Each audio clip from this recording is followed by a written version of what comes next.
Inilabas na ng Miss World Philippines 2024 ang bagong batch ng kanilang mga kandidata. Sa nasabing listahan kabilang sa mga kandidata ang nag-resign na si Miss Charm International Philippines na si Krishna Gravidez.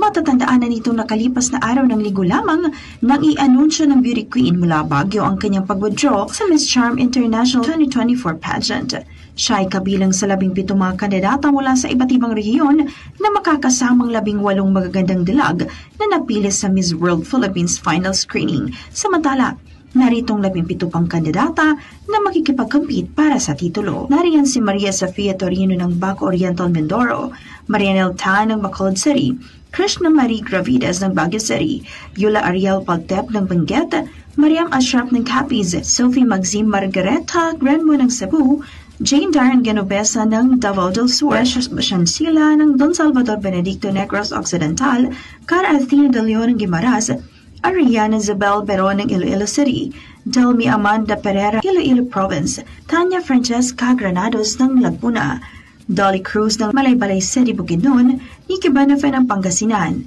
Shekinah Jones Tamay ng Pasig City, Paula Bagaforo ng Taguig City, at Princess Gazelle Oseo ng Zambales. Yan ang ating entertainment news. Alex Foraque, Tatak RMN.